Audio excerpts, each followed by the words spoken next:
যখন পার্লামেন্টে বসবো সেখানে কিন্তু আসলে পলিসি মেকিং, ল মেকিং, অন্য যারা থাকবে পার্লামেন্টে তাদের সাথে আলোচনায় যাওয়ার অনেক সুযোগ থাকে।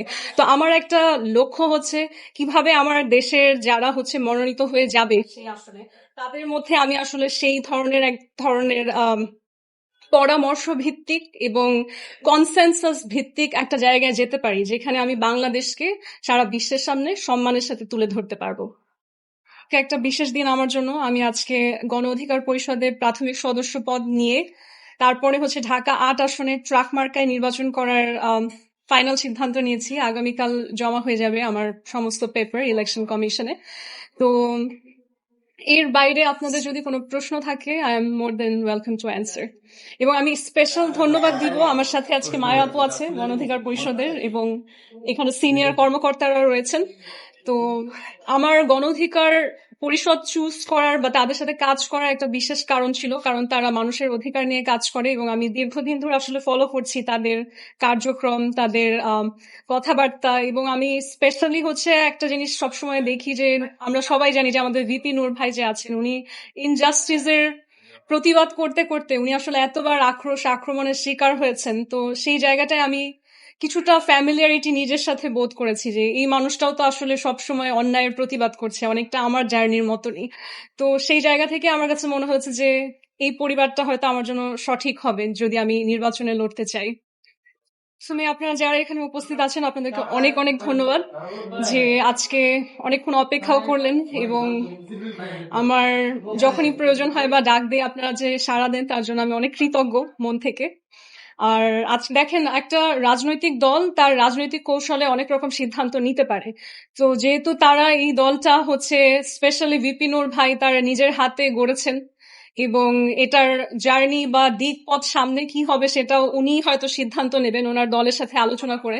সেই বিষয়ে আমি আলাদা কিছু বলবো না। আমি বলবো যে রাজনৈতিক অনেক কৌশল হয়তো বাইরে থেকে যারা দেখে তাদের কাছে বোধগম্য হয় না, কিন্তু এটা হয়তো অনিবার্য এই সময়ের জন্য। Let us focus on Dhaka 8 and Mekdalam for now. প্রথমত আমার জন্ম বেড়ে ওঠা সবই ঢাকা ৮-এ এবং আমার স্কুল কলেজ ছিল ভিকারুননিসা বেইলি রোড সেকশন। তো আমরা কিন্তু ৪ বোন আমার পরিবারে, আমরা ৪ বোন হচ্ছে ভিকারুননিসা স্টুডেন্ট ছিলাম। তো এই যে ঢাকা ৮ আসনের যে এলাকাগুলো, এই এলাকাগুলো হচ্ছে আমার বাড়ি, আমার জায়গা, মানে যে জায়গায় আমি হোম ফিল করি। তো এটার আসলে আলাদা কোনো সুনির্দিষ্ট কারণ ছিল না। বাস্তব কারণ এটাই যে আমি কোন এলাকার ভোটার, কোন এলাকাতে আমার নিজস্ব একটা জায়গা আছে, মানুষের মধ্যে আমার পরিচিত লোকজন আছে, সেই জায়গাগুলো বিবেচনা করে যে যখন নির্বাচনে দাঁড়াচ্ছি আমার তো একটা চিন্তা থাকে যে আমাকে কে ভোট দিবে, তো সেই ভোটারটা আমি কোথায় পাওয়া আমার জন্য সহজলভ্য। তখন আমার কাছে মনে হয় Dhaka 8 is a good decision. নির্বাচনে জয়ী হওয়ার পর ম্যাকডালাম কি কি পরিবর্তন আনতে চায় ঢাকাতে? Very very important question. একটা তো হচ্ছে স্ট্রাকচারাল চেঞ্জ, কিছু আছে অ্যাডমিনিস্ট্রেটিভ চেঞ্জ, আর আমি স্পেসিফিক্যালি একটা জায়গায় ফোকাস করছি সেটা হচ্ছে এফেক্টিভ ডিপ্লোমেসি।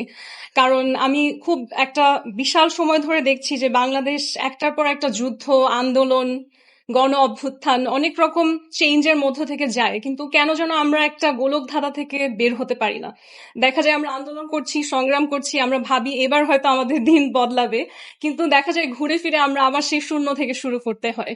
তো সেই জায়গাটাতে যখন আমি দেখছি যে অনেক মানুষ অনেক রকম কথা বলছে, যে একজন বলছে ভারতীয় আধিপত্যের কথা, একজন আবার হচ্ছে পাকিস্তানের সাথে সখ্যতার কথা বলছে, তবে আমি যেটা বিশ্বাস করি সেটা হচ্ছে বাংলাদেশকে যদি আপনারা একটা উন্নত দেশ হিসেবে, সাস্টেইনেবল কান্ট্রি হিসেবে, সম্মানের দেশ হিসেবে দেখতে চান আসলেই, তাহলে কিন্তু পৃথিবীর যত দেশ আছে তার সাথে আপনার কূটনৈতিক সম্পর্ক এমন হতে হবে যে কেউ আপনার প্রভু না, কিন্তু কেউ আপনার শত্রুও না। আমি যদি সব দেশের সাথে শত্রুতা করে বসে থাকি কিংবা কোনো দেশের সাথে এখন যুদ্ধ লাগিয়ে ফেলি, এটা আমার দেশের ভবিষ্যতের জন্য আসলে কোনোভাবেই ভালো না।